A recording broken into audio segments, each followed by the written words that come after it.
예배전을 찾으신 여러분들과 가정 위에 세상이 줄 수 없는 하나님의 평화와 사랑이 충만하시길 바라겠습니다. 이제 9월이 됐습니다. 지난주 좀 늦게 달력을 9월 달로 옮겨놨는데요. 그때마다 드는 생각은 세월은 흘러가고 있다는 겁니다. 그리고 한번 흘러간 시간은 영영 되돌아올 수 없고 내가 그토록 소중하게 여기던 것들도 결국 시간이 지나면 다 끝난다는 것을 아프게 다시 한번 깨닫고 있습니다. 마이클 맥고완이라는 감독이 만든 영화 해피 엔딩 프로젝트에서는 89세의 남편 클레이 모리슨이 알츠하이머에 걸린 아내를 위해 집을 짓는다 하는 내용이 들어있습니다. 우리나라에서는 내 땅에 집을 짓는다면 별 어려움 없이 건축 허가를 받을 수 있지만 캐나다에서는 이 허가를 얻는다는 것이 쉽지 않다는 것을 저는 그 영화를 보고 알게 됐습니다. 결국 영화는 우여곡절 끝에 아내를 위한 집을 만드는데 성공한다는 내용인데요. 89세의 나이에 집을 짓는다. 여러 가지 생각을 하게 됐습니다. 근데 그 첫 부분에 영화의 방향을 보여주는 중요한 메시지가 나옵니다. 남편인 모리슨과 아내 아일린은 장례식에 참석하고 집으로 돌아오는데 차 안에서 아내 아일린은 이렇게 말합니다. 어렸을 때 노인들을 보면서 생각했어. 저렇게 오래 살았으니까 죽음이 뭔지 알겠지. 그런데 지금도 나에게 죽음은 엄청난 미스테리야. 이때 남편은 말합니다. 그래서 속상해? 이때 아내는 대답합니다. 아마 곧 알게 되겠지. 저도 영화를 보면서 많이 공감했습니다. 이 영화는 2012년에 나왔습니다. 그래서 저는 먼저 교회에 있을 때 2013년 어간에 교인들과 같이 영화를 보고 이야기를 나눴었는데요. 그러니까 약 12년 전에, 그러니까 지금보다 12살 더 젊었을 때 그 영화를 봤습니다. 그런데 저에게 죽음은 여전히 미스테리이고 앞으로도 그럴 것입니다.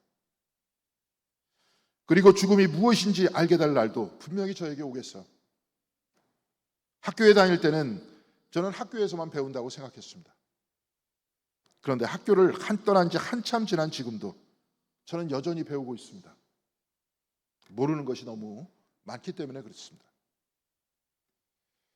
나와 가장 가까운 성경과 신학과 종교에 대해서도 저는 여전히 잘 알지 못합니다. 영국에서 박사 공부를 하고 있을 때 제 지도 교수께서 하셨던 말씀이 생각납니다.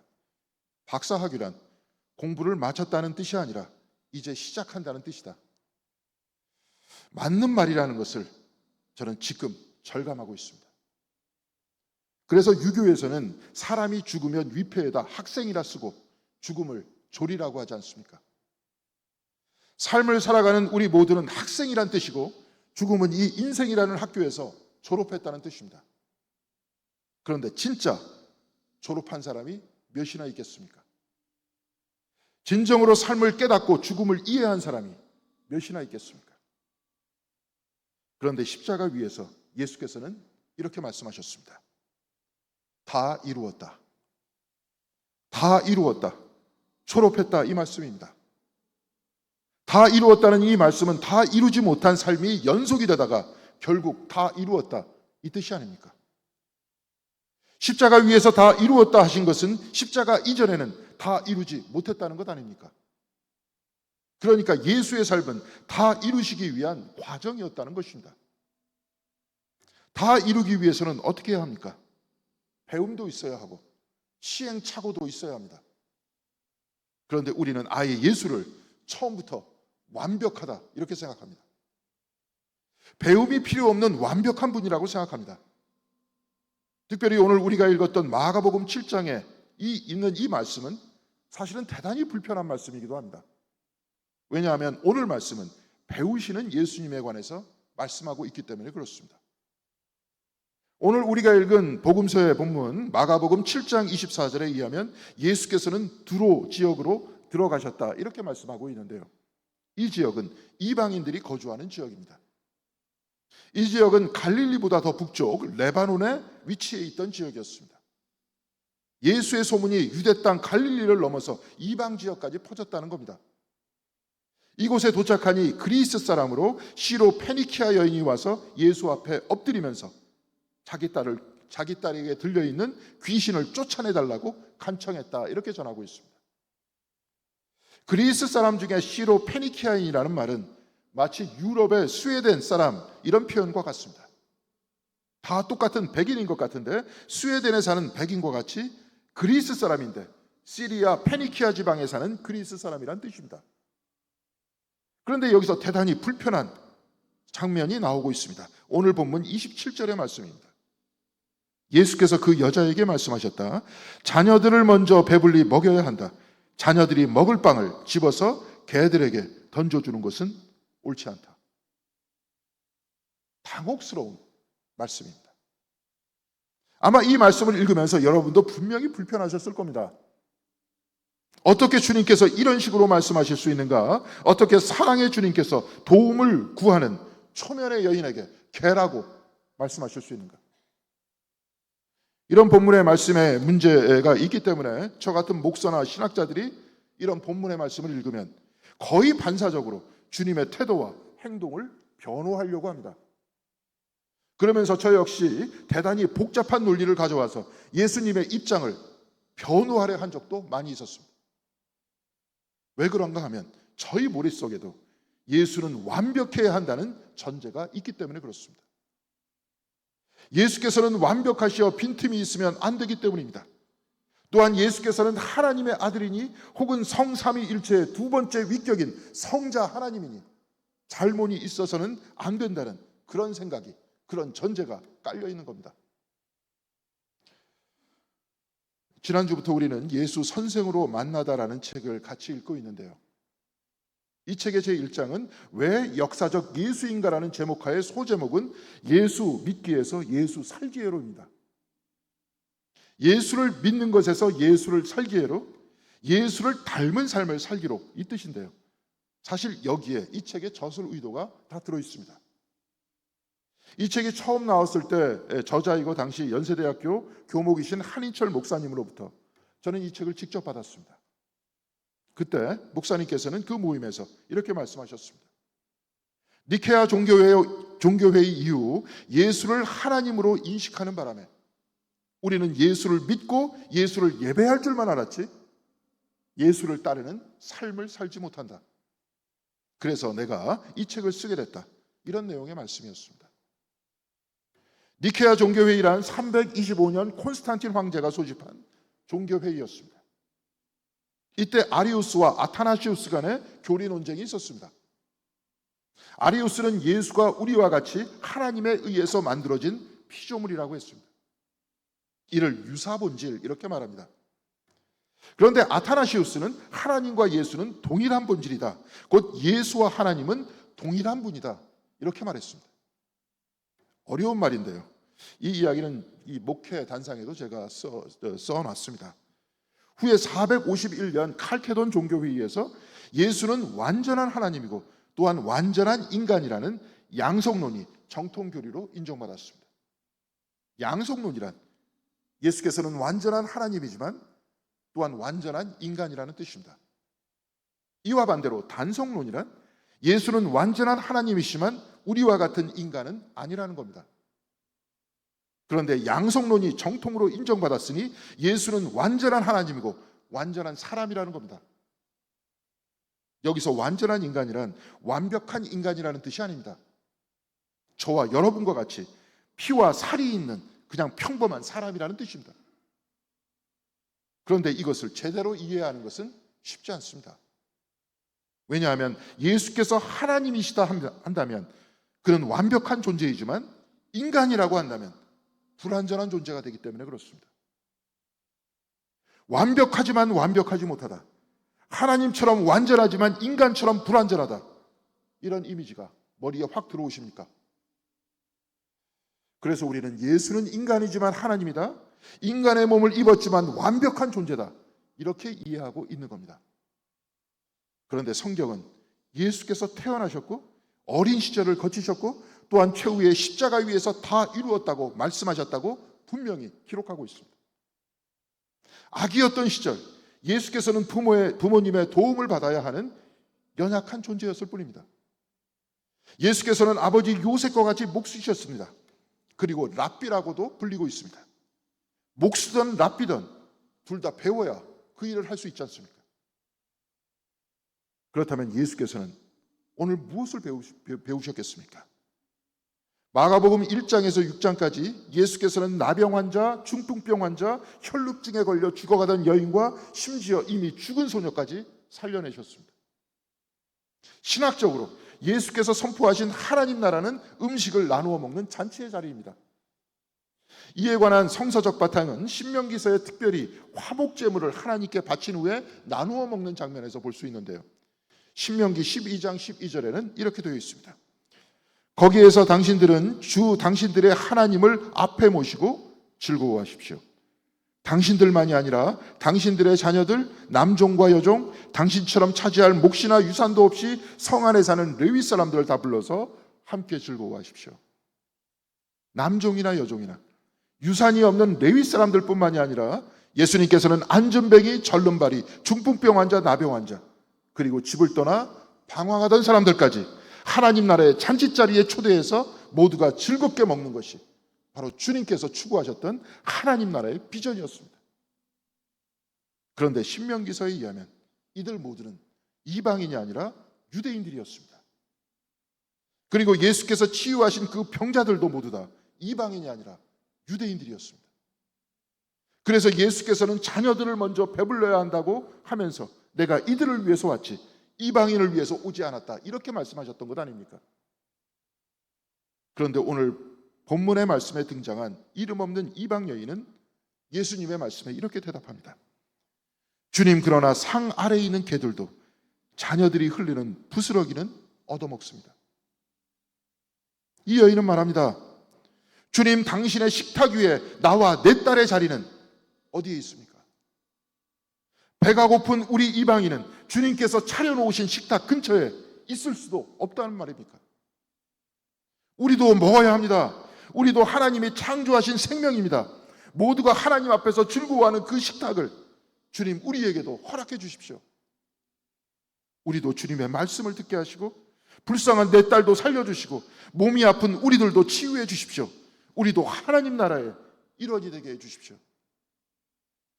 유대인 나병 환자와 중풍병 환자와 귀신 들린 자와 혈루병 걸린 사람, 그리고 병자들에게도 열렸던 주님의 마음을 우리에게도 열어주십시오. 여인은 바로 이 말을 하고 있었던 겁니다. 태초에 하나님이 천지를 창조하셨습니다. 태초에 하나님이 유대인만을 창조한 것이 아니라 천지 모든 피조물을 창조하셨습니다. 사람뿐 아니라 모든 피조물에게, 이들 모두에게 생육하고 번성하라, 물이 바다 덮음같이 땅 위에 가득하라고 복을 내려주셨습니다. 이 여인은 말합니다. 상 아래에 있는 개들도 자녀들이 흐르는 부스러기를 얻어먹습니다. 식탁에 초청받지 못한 우리도 하나님이 창조하신 하나님의 피조물이고 우리 역시 생육하고 번성하라는 그 은총의 말씀을 과거에 들었고 지금도 듣고 있는 바로 그 사람들이다, 이렇게 말하고 있는 것 아닙니까? 바로 이 여인의 외침을 듣고 예수께서는 말씀하십니다. 내가 그렇게 말하니 돌아가거라. 귀신이 내 딸에게서 나갔다. 미국 감리교회에서 사용하는 영어 성경 RSV에서는 for saying that 이렇게 되어 있는데요. 이와 비슷한 영어 수거는 you said that입니다. 이 말은 내 말이 맞다 하는 영어 수거입니다. 최근에 번역된 영어 성경 Today's English Version에서는 That's true 이렇게 되어 있습니다. 맞다, 네 말이 맞다. 바로 이런 번역입니다. 그러니까 내 말이 옳다 하시면서 돌아가거라. 내 딸에게서 귀신이 나갔다, 이렇게 말씀하신 겁니다. 주님께서는 네 말이 맞다고 하셨습니다. 그 여인의 가르침을 인정하신 겁니다. 주님께서는 그 여인으로부터 배우신 겁니다. 칼케돈 회의에 의하면 예수는 완전한 하나님이심과 함께 또한 완전한 사람이라고 했습니다. 그리고 오늘 본문의 말씀에서도 그 여인에게 배우시는 인간 예수에 관해서 정확하게 말씀하고 있습니다. 배움은 학교에서 끝이 나는 것이 아닙니다. 일평생 이 배움은 계속됩니다. 공자는 논어에서 15살에 지우학, 곧 학문에 뜻을 두었고 30대에는 일입하였다. 곧 자립했다 이렇게 말했습니다. 40세는 부록이라고 했습니다. 세상의 것에 미혹되지 않는다는 뜻입니다. 그리고 50세에는 지천명, 하늘의 뜻을 알아서 60세에는 이순, 귀가 순해져 남의 말에 귀를 기울이게 됐고 70세에는 종심소욕 불육으로 했습니다. 마음이 하고자 하는 바를 따라도 법을 넘어서지 않는다는 겁니다. 그런데 이 말을 돌려보면 공자는 15살에 학문의 뜻을 두는 법을 배웠고 30대에 뜻을 세우는 것을 배웠고 40세에 미혹받지 않는 것을 배웠다는 것이 아닙니까? 70세에 마음이 하고자 하는 바를 따라도 법을 넘지 않았다는 것이 아니라 이 법도를 넘지 않는 법을 나는 배우게 됐다 이 말이 아닙니까? 완벽하다는 것이 아니라 배워왔고 그래서 인생은 배움의 연속이라는 겁니다. 마찬가지로 인간 예수의 삶 역시 배움의 연속이었다는 것 아닙니까? 그래서 최후의 십자가에서 다 이루었다 이렇게 말씀하실 수 있었습니다. 그렇다면 다 이루었다 하는 이 말씀은 구체적으로 무슨 말씀이겠습니까? 유럽의 분쟁 지역 중 하나인 크로아티아의 신학자 미로슬라브 볼프는 그의 책 배제와 포용에서 배제와 갈등을 해결할 수 있는 포용은 십자가 위에 들어있다고 하면서 이렇게 말하고 있습니다. 십자가 위에서 그리스도께서 당하신 고통은 단지 그분의 고통이 아니다. 그것은 가난하고 약한 이들의 고통으로 예수께서는 그들과 연대하시며 자신의 몸과 자신의 영을 통해 그들의 고통을 함께 나누셨다. 그래서 그리스도께서는 자신의 순환을 통해 하나님의 영원한 교제와 정의와 생명을 이루시는 것이다. 십자가는 그리스도의 고통뿐만이 아니라 연대의 고통이라고 했습니다. 이 세상 안에서 고통받고 있는 사람들과 함께 고통받는 그 자리가 바로 십자가 위라는 겁니다. 그리고 미로슬라브 볼프는 이 책에서 또한 강조하면서 이렇게 말하고 있습니다. 십자가의 핵심에는 자신 안에 가해자와 피해자가 들어올 수 있는 공간을 마련하겠다는 그리스도의 태도가 자리 잡고 있다. 예수의 십자가는 고통만이 있는 형틀이 아니라 수용하는 자리였다는 겁니다. 십자가는 고통받는 사람들과 하나 되는 자리입니다. 그런데 이 세상에 고통받는 피해자뿐만이 아니라 그들을 고통스럽게 했던 가해자까지 받아들이는 공간을 마련한다. 이들까지도 수용하고 받아들이는 곳이 바로 십자가라는 말입니다. 그래서 모두를 수용하여 품어안는 그 십자가를 통해 하나님의 사랑과 하나님의 정의와 하나님의 생명을 이루셨다는 겁니다. 피해자와 연대하고 가해자를 수용하는 장소, 이들 모두를 품어안고 하나님의 사랑과 정의와 생명을 이루는 곳이 바로 십자가 위였고 이로써 예수께서는 다 이루었다라고 말씀하신 것입니다. 인간의 죄악과 고통 그리고 하나님의 사랑과 정의가 만나는 이 십자가 위에서 예수께서는 다 이루었다고 하셨습니다. 하나님의 사랑이 그 폭력과 갈등 위에 배제와 아픔 위에 다 이루어졌다고 말씀하신 겁니다.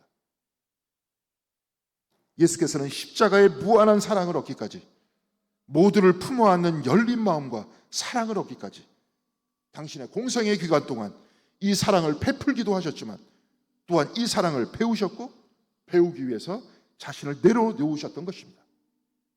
유대인뿐만이 아니라 이 세상 모든 사람들, 흑인과 황인과 백인과 중동과 지중해, 아프리카와 아시아와 남미와 북미, 오세아니아와 이 지구 모든 사람들을 받아들이시기 위해 고통받고 있는 사람들을 품어안고 심지어 이들에게 피해를 준 가해자까지 끌어안기 위해 주님은 끊임없이 배우셨고 그리고 십자가 위에 이들 모두를 품어안는 사랑의 공간을 만들어내신 것 아닙니까?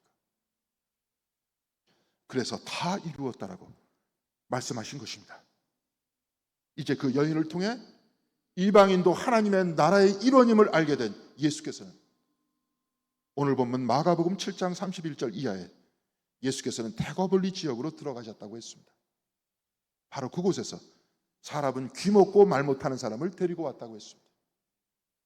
대가벌리는 갈릴리 옆 10개의 도시라는 뜻으로 예루살렘과 갈릴리와는 달리 이방인들이 살던 곳이었습니다. 그곳에서 사람들은 귀가 먹고 말을 하지 못하는 이방인을 예수께 데려왔습니다. 이때 예수께서는 그의 손과 귀에 손을 대시며 하늘을 우러러 탄식하시고 에바다라고 하십니다. 이는 열리라라는 뜻입니다. 이방인들을 멀리하던 과거와 달리, 병자는 불결하다고 하던 율법의 전통과는 달리 병자의 이방인이었던 그에게 손을 대시고 예수께서는 하늘을 우러러 보셨습니다. 이방인이나 유대인이나 모두 다 감싸고 덮고 있는 그 하늘을 우러러 보시고 하나님의 사랑을 우러러 보시면서 열리라고 하셨습니다. 하나님과 열리고 서로 열리라. 이방인과 유대인과 서로 열리라. 나와 같은 사람이나 나와 다른 사람들 모두가 서로 열리라. 닫힌 귀가 열리고 닫힌 입이 열리고 감긴 눈이 열려서 하나님 안에서 하나 되라고 선포하신 것 아닙니까? 이렇게 열리고 받아들이고 포용하면서 이 포용을 배우고 실천하면서 마침내 모두를 품어 안는 십자가 위에 구원을 이루신 것이 아닙니까?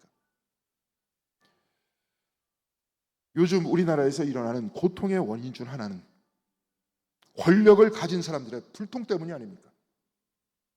그리고 이 불통 속에 내로남불이라고 하죠. 나와 주변에 있는 사람들에게는 한없이 너그럽고 나와 다른 사람에게는 주상과 같은 법을 적용하고 있습니다. 나에게 주면 선물이고 다른 사람들에게 주면 뇌물이라고 너무 천연덕스럽게 얘기하고 있습니다. 그리고 사람들이 아무리 말을 해도 듣지 않습니다. 엘리트 의식이 너무 강해서 배우려고 하지도 않습니다. 그러니 지금 우리는 불행한 것 아닙니까? 배우고 포용하는 장소에 구원이 일어난다면 불통하고 배제하고 폭력을 휘두르는 곳에 갈등과 괴로움이 있다는 것을 지금 우리는 두 눈을 보고 확인하고 있습니다. 다치고 불통하는 곳에 괴로움이 있다면 열리고 받아들이는 곳에 평화가 있고 기쁨이 있습니다. 그렇다면 우리 모두를 품고 용서하시는 그리스도를 바라보면서 남들이 어떻든 간에 우리만이라도 서로 열리고 사랑하는 법을 배워야 하지 않습니까? 사랑하는 성도 여러분, 십자가는 하나님의 용서와 인간의 죄악이 만나는 곳입니다. 인간의 아픔과 그리스도의 아픔이 만나는 자리이고 심지어 가해자까지 품어안는 사랑의 자리였고 그리스도께서는 아버지께 가해자를 용서해달라고 기도하는 자리였습니다. 이를 위해서 그리스도께서는 끊임없이 배우셨고 내려놓으셨습니다. 그리고 자신의 한계를 인정하는 용기 역시 배우셨습니다. 사랑하는 성도 여러분, 초대교회에서 기독교인들을 길 위의 사람들이라고 했다 했습니다. 그리스도께서 걸어가신 길을 따라 걷는 사람들이었기 때문에 그렇습니다. 그렇다면 배우셨던 주님과 같이 우리도 내려놓는 겸손을 배워야 하지 않습니까? 특히 나와 다른 사람들에게 그려야 하지 않습니까? 모두를 품어 안는 십자가 위에서 다 이루었다 하신 주님의 사랑으로 우리는 구원을 받았습니다. 예수의 제자된 우리는 주님의 이 사랑을 우리에게도 달라고 기도하면서 우리도 그 사랑을 배워야 하지 않습니까? 포용을 배워야 하고 이해를 배워야 하지 않습니까? 나와 다른 사람들의 말을 듣고 배움이 있을 때 화합이 일어나고 평화도 일어납니다. 그래야 화해도 일어나고 궁극적으로 우리나라의 미래에 통일도 일어나는 것 아닙니까? 사랑하는 성도 여러분, 오늘 우리는 배우시는 예수에 대해서 생각해 봤습니다. 그리고 이렇게 배우고 열리는 과정 속에서 십자가의 큰 사랑이 이루어졌다는 것을 알게 됐습니다. 저도 그렇고 여러분도 그렇고 우리 모두는 완전한 존재가 아닙니다. 우리 모두는 죽는 순간까지 배워야 하는 불완전한 인간들일 뿐입니다. 또한 이를 인정해야 우리도 독단과 갈등에서 벗어날 수 있는 겁니다. 그렇다면 사랑하는 성도 여러분, 우리 역시 끊임없이 배워야 하지 않습니까? 우리 역시 사랑을 배워야 하지 않습니까? 또한 그 사랑을 구체적으로 사랑하는 방법까지도 배워야 하는 것 아닙니까? 그래서 이해하고 이해도 배우고 포용도 배워야 하는 겁니다. 그래서 우리 모두를 포용하시고 받아들이시는 주님의 품에 안기는 그 순간까지 하늘이 땅을 덮듯 모두를 받아들이시는 하나님의 품에 우리 모두가 안기는 바로 그 순간까지 끊임없는 사랑과 평화와 용서와 이해를 배워가시면서 우리 교회도 이 배움 안에서 서로 하나 되고 서로 사랑하고 서로 화합하는 아름다운 교회가 되시기를 주님의 이름으로 간절히 기원드리겠습니다. 기도하시겠습니다.